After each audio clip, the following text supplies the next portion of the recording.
Gold, trusted gold buyers. మీరు తాకట్టు పెట్టిన బంగారాన్ని విడిపించి ఈ రోజు ఉన్న మార్కెట్ ధరకు కొనబడను.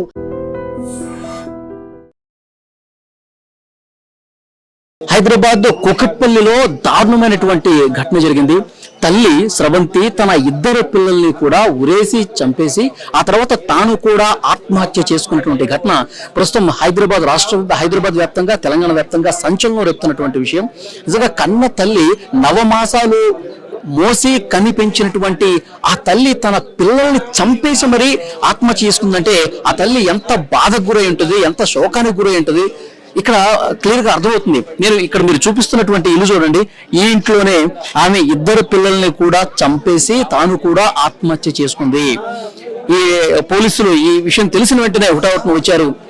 తర్వాత ఎవడైతే దీనికి కారణమో అంటే భర్త ప్రవీణ్ అతను రెండో పెళ్లి రీసెంట్ గా చేసుకున్నట్టుగా తెలుస్తుంది. చాలా రోజుల నుంచి ఇబ్బందులు గురి చేస్తున్నాడు. చాలా రోజుల నుంచి వీళ్ళ మధ్య గొడవలు జరుగుతున్నాయి, కొడతా ఉన్నాడు. కాలనీ వాసులు కూడా చాలా సార్లు పంచాయతీ చేశారంట, కానీ వాడి తీరులో మాత్రం మార్పు రాలేదు. ఇంకా నానా హింసకు గురి చేస్తున్నాడు. ఇక నాకు జీవితం లేదు, ఇక నాకు చావేశారని అనుకుని ఆ తల్లి ఎంత గుండెలు బాదుకుంటూ రోధించింది. ఎందుకంటే పిల్లల పట్ల తల్లికి ఎంత ప్రేమ ఉంటుందో మనం మాటలో చెప్పలేం.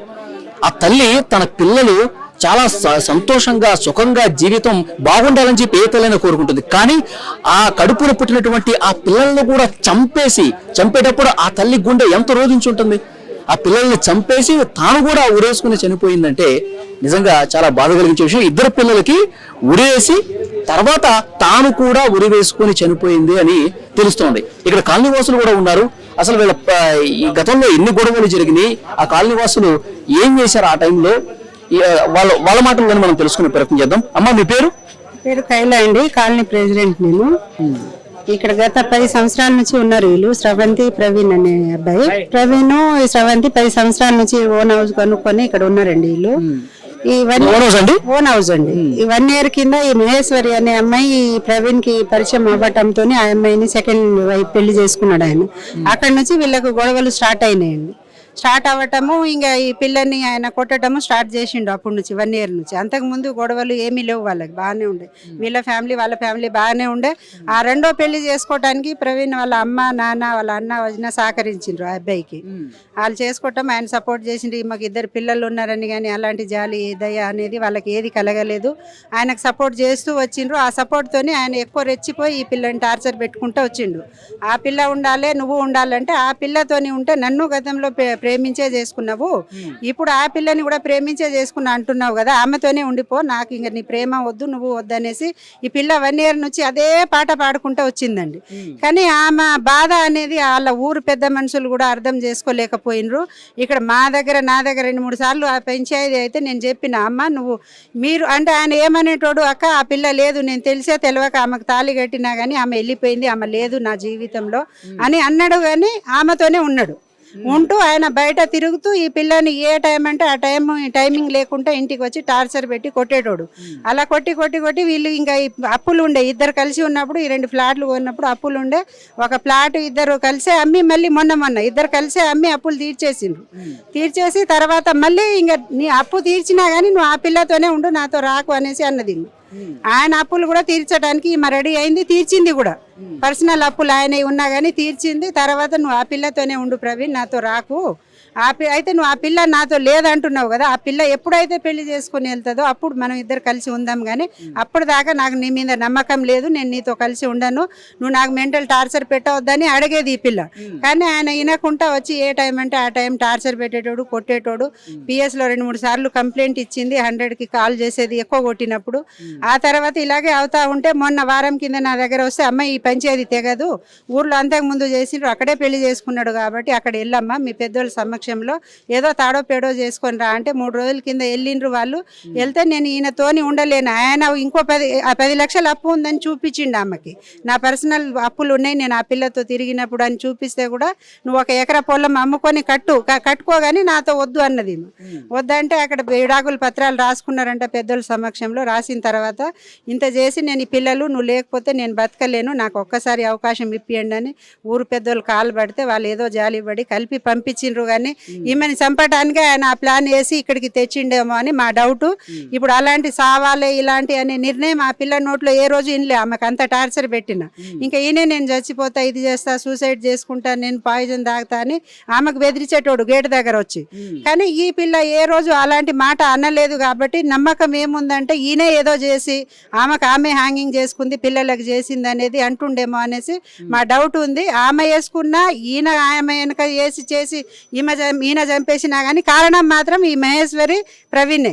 వీళ్ళకు అందుకనే కఠినమైన శిక్ష పడాలని కోరుకుంటున్నాం బస్సు తరపున. ఇంకోళ్ళకి ఇలాంటి జరగవద్దు అన్యాయం అనేది మనస్ఫూర్తిగా కోరుకుంటున్నాం. మేడం ఇప్పుడు రెండో పెళ్లి చేసుకున్నప్పుడు అంటే వాళ్ళ తల్లిదండ్రులు కావచ్చు, వీళ్ళ తల్లిదండ్రులు కావచ్చు, అసలు వీళ్ళకి ఎవరికి తెలియదా రెండో పెళ్లి చేసుకోవటం? గుట్టుచప్పుడుగా చేసుకున్నాడా లేకపోతే వాళ్ళ సపోర్ట్ తోనే? వీళ్ళు అంటే పెళ్లి చేసుకోవటం 1 year కింద చేసుకున్నాడు కానీ అంతకుముందు మరి ఎప్పటి నుంచి తిరుగుతారు అనేది వీళ్ళు క్యాచ్ చేసుకోలేదండి. వాళ్ళ ఫ్యామిలీకి తెలిసింది. ఇప్పుడు ఈ స్రవంతి వాళ్ళ ఫ్యామిలీకి తెలిసినప్పుడు పెద్దోళ్ళ సమక్షంలో పంచాయతీ పెట్టిండ్రు. వీళ్ళ ఫ్యామిలీకి తెలిసేమో సరే ఎంతమంది చేసుకోవట్లేరు దేశంలో, చేసుకొని నా కొడుకు చేసుకుంటే తప్పు ఏముంది, నీకు ఇష్టం లేకపోతే నువ్వు ఆ ఇల్లు వదిలేసాయి, ఇది వదిలేసాయి అని ఈ పిల్లనే సతాయించేటోళ్ళు వాళ్ళు. ప్రవీణ్ వాళ్ళ ఫ్యామిలీ అంతా ఈ పిల్లనే సతాయించేటోళ్ళు. ఈ ప్రవీణ్ వాళ్ళ అన్న వదిన ఇదే కాలనీలో ఉండే వాళ్ళు కూడా చాలా టార్చర్ చేసిండ్రు ఈ పిల్లని. ఆ తర్వాత ఆయన చేసుకుంటే వాళ్ళ దగ్గర ఉండి ఎక్కడో టెంపుల్లో వెళ్ళి పెళ్లి చేయించిండ్రు ఈ ప్రవీణ్కి. ఆ ఫోటోలు కూడా ఈ పిల్ల చూపించింది నాకు, మళ్ళీ పిఎస్లో చూపించింది. పోలీస్ స్టేషన్లో తీసుకెళ్తే అక్కడ సిఐ గారి సమక్షంలో కూడా ఫోటోలు అన్నీ చూపిస్తే సరే నువ్వు ఆమె జోలికి రాకుండా ఉండురా అనేసి వాళ్ళు అంటే సరే అన్నాడు. 5-6 నెలలు అలా ఉన్నాడు. మళ్ళీ తర్వాత అలాగే టార్చర్ చేయటం. ఆయనకి ఎప్పుడు గుబులు వేస్తే వచ్చి ఈ పిల్లని టార్చర్ చేయాలి. ఎలాగైనా ఆయన సావాలి. ఇక్కడ ఇంట్లో ఉండడా? ఆయన బయట ఉంటుండే అండి, ఇక్కడ పక్కనే రూమ్ తీసుకొని ఉన్నాడు. మళ్ళీ ఆ పిల్ల ఎక్కడ అంటే అక్కడ తిరిగేటోడు. ఆ ఫోటోలు ఈమె దగ్గర వచ్చినప్పుడు ఈమెకు చూపించేటోడు. నేను ఇగో ఇలా వెళ్ళినా అలా వెళ్ళినా, ఏం చేస్తావు నువ్వు, నేను ఆమెను తీసుకొచ్చి ఇదే ఇంట్లో పెడతా, కావాలంటే నువ్వు వెళ్ళిపోవని మానసికంగా బాగా హింసించేటోడు, టార్చర్ పెట్టేటోడు. ఆ మాటలు ఆ పిల్ల బయట ఎవరికి చెప్పుకోలేక నాకు పెద్దోళ్ళ దగ్గర న్యాయం జరగట్లే, ఎక్కడ జరగట్లే, నేను ఈయనతో ఇక ఉండలేనని మరి ఆమె నిర్ణయం తీసుకుందా, ఈయనే చంపేసి అట్లా పేరు పెడుతుండో కానీ 1:30కి ఈ విషయం మాకు తెలిసిందండి. ఇప్పుడు మధ్యాహ్నం. మేడం మీరు కాలనీ ప్రెసిడెంట్ గా చాలా సందర్భాల్లో గొడవ జరిగినప్పుడు మీ దగ్గరికి స్రవంతి వచ్చేది, తన బాధని చెప్పుకునేది కదా. సో ఏమని చెప్పేది? ఇంకా పర్సనల్ విషయాలు ఇంకేమైనా చెప్పి అంటే ఇదే అండి, గతంలో అక్క నాకు ఈయన ప్రేమించి చేసుకున్నాడు, ఈ అమ్మాయి రాకముందు మాకు ఎలాంటి గొడవలు లేదు, ఎలాంటి సమస్యలు లేదు. ఈ అమ్మాయి ఎప్పుడైతే ఎంటర్ అయిందో మా గొడవలు, ఈ టార్చరు నాకు స్టార్ట్ అయింది. అందుకనే నేను ఈయనతోని ఏగలేను అంటే ఆమె వెళ్ళిపోయింది అంటుండు కదా పిల్ల అని నేను అంటే లేదు అక్క అనేసి. నిన్న వీళ్ళు ఊరు వెళ్ళినప్పుడు కూడా ఆ పిల్ల బ్యాగ్ నిండా బట్టలు తీసుకెళ్ళిండంట, సెకండ్ వైపు బట్టలు. ఈయన కార్లో వెళ్ళిండి, ఈ పిల్ల ఏమో ట్రైన్కి వెళ్ళింది. వీళ్ళ ఇద్దరికి పడట్లేదు అనేసి వీళ్ళు అక్కడ ఏరే వాళ్ళ కార్ ఎవరిదో తీసుకొని అడిగి తీసుకెళ్ళిండంటే ఆ బ్యాగ్లో ఒక బ్యాగ్ నిండా బట్టలు ఉండే, డ్రైవర్స్ బట్టలు. మరి ఆ పిల్లతోని లేవు అన్నప్పుడు ఈ బట్టలు ఎక్కడి, శారీలు డ్రెస్సులు ఎక్కడి? ఆ పిల్ల అని అక్కడ గొడవ జరగటము, మళ్ళీ కొట్టుకోవటం జరిగింది. అయినా కానీ ఆ పెద్ద మనుషులు కలిపి పంపించటము తప్పు అనిపిస్తుంది. ఎందుకంటే ఈ పిల్ల 1 year నుంచి ఆమె బాధ ఎప్పటికప్పుడు చెప్తూనే ఉంది వాళ్ళకి. కానీ వాళ్ళు అర్థం చేసుకొని అరే ఎవరిది వాళ్ళు బతకండి అంటే కూడా బతికి ఉండేదేమో. 2 పిల్లలతోని అనవసరంగా చేతులారా చంపేసి ఇప్పుడు పోయి ఆయన జైల్లో కూర్చున్నాడు. ఆ 2 నెలలో 3 నెలలకు ఆయన విడుదలై బయటికి వచ్చి మళ్ళీ మొగోళ్ళలాగా తిరిగి ఇంకోళ్ళకి ఇంకా అలసి ఇచ్చినట్టు ఉంటుంది. అలా కాకుండా కఠినమైన శిక్ష పడాలని కోరుకుంటున్నాం. మేడం మీ దగ్గరకు వచ్చినప్పుడు తన బాధ చెప్పుకునేటప్పుడు నాకు ఇతనితో ఉండాలని లేదు, అసలు నాకు ఈ జీవితమే వద్దు, నాకు చావాలనిపిస్తుంది, ఇలాంటి మాటలు ఏమన్నా చెప్తుండే అండి. అదే చెప్తుండే. నాకు ఆయనతోని నేను ఎన్నిసార్లు సంజాయించినా కానీ నేను ఆయనతోని ముఖం చూడలేనాక. ఆయన వస్తే నా దగ్గర వస్తే ఆ ఫోటోలు అవి చూపిస్తుండు, ఆ పిల్లతోని ఎలా ఉన్నాడో ఏంటో ఫోటోలు చూపిస్తుండు. ఆ నరకం నాకు వద్దు, ఆ మెంటల్ టార్చర్ నాకు వద్దు, నేను ఆయనతోని ఉండను. వాళ్ళు ఎంత మంచిగా అయినా ఉండని కానీ నా 2 పిల్లలను తీసుకొని నేను ఇక్కడ కూలోని ఆలో చేసి బతికేస్తాను. నేను నాకు ఓన్ హౌస్ ఉంది కాబట్టి నేను పిల్లల గవర్నమెంట్ స్కూల్లో అయినా చదివించుకుంటా, నేను బతుకుతా కానీ ఆడతోని నాకు వద్దు అనేది. కానీ ఆయనే ఎంటబడి ఆమెని హింసించి ఆమెని గోసబెట్టి ఈమె సావనైనా చావాలే, నాకు ఇల్లైనా వదిలేయాలని ప్లాన్ చూసిండు. కానీ వాళ్ళకి సావుకు కారణమైండు లాస్ట్ కండి. కానీ ఇక బాధాకరమైన విషయం, తాను చనిపోవాలనుకున్నప్పుడు 2 పిల్లల్ని చంపి, మరి వాడు చంపాడా లేకపోతే ఈమె నిర్ణయం తీసుకుందో తెలియదు కానీ ఆ 2 పిల్లలు మేడం, ఆ 2 పిల్లలు కౌశిక్ కార్తిక్ కదా, 2 12 సంవత్సరాలు 10 సంవత్సరాలు, ఎంత బాధపడి ఉంటుందా, ఎంత నరకం అనుభవించి ఉంటారో ఆ శవాళ్ళు చూస్తుంటే అర్థమవుతుంది. ఇదంతా మొత్తం మెడలు వాసిపోయి ఉన్నాయి ముగ్గురికి. మరి ఈయనే వేసి బయటికి వెళ్ళిపోయి ఏమైనా ప్లాన్ చేసిండా ఏం చేసిండా అనేది తెలియదు. ఎవరో వాళ్ళ ఫ్రెండ్తోనే వచ్చిండు, ఆ అబ్బాయి చెప్పిందే ఇప్పుడు మనం నమ్ముతున్నాం. కానీ ఆమె సావాలని అనే నిర్ణయం అయితే ఆ పిల్లకి ఏ రోజు లేదు. ఈయన ఎన్ని టార్చర్లు పెట్టినా ఈ సావుకి కారణం ఈయనే పెట్టేసి ఇలాంటి ప్లాన్లు చేసిండో ఏమో అనేది మాకు అనిపిస్తుంది. కానీ ఇప్పుడు చట్టపరంగా అనేది చట్టంలో అన్ని బయట పడతాయి కాబట్టి ఆ చట్టపరంగా ఆయనకు శిక్ష పడాలి. ఆ మహేశ్వరి అనే అమ్మాయికి పడాలి. పక్క వాళ్ళకి చూస్తే బుద్ధి రావాలనేది మా కోరిక అండి. అది చాలా స్పష్టంగా కాలనీ వాసులు చెప్తా ఉన్నారు. కాలనీ వాసులు ఇంకొక డిమాండ్ కూడా ఇంకొక అనుమానం కూడా వ్యక్తం చేస్తున్నారు. వీడు చంపేసి ముగ్గురికి హ్యాంగింగ్ చేసి ముగ్గురికి ఉరేసి వాడు చంపేసి ఉంటాడేమో ఒక అనుమానం కూడా వ్యక్తం చేస్తున్నారు. పోలీసులు క్లియర్గా వాళ్ళు దీని మీద దృష్టి పెట్టి నిజాలు బయటకు తీయాలని చెప్పి కాలనీ వాసులు కూడా డిమాండ్ చేస్తున్నటువంటి పరిస్థితి ఉంది. And for more videos, Please subscribe to iDream. Please subscribe to iDream. Please subscribe iDream. And please subscribe to iDream. For more videos, subscribe to iDream. please like, share and subscribe to the channel. Congratulations, iDream. Subscribe to iDream. Subscribe to iDream. So subscribe to iDream Media. iDream team andarki huge congratulations. Please subscribe iDream Media. Please subscribe to iDream.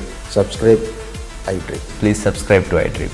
iDream అంటే నా కళల ఛానల్ను subscribe చేసుకున్న నోరు తిరుగుతలేదు. మీరైతే గంట గుర్తు కొట్టండి. For more such videos, please subscribe to iDream. Subscribe to iDream. Please subscribe to iDream. Please subscribe iDream Media. Please do subscribe to iDream. Please subscribe to iDream Media. For best entertainment and information, please subscribe iDream. And don't forget to subscribe to iDream.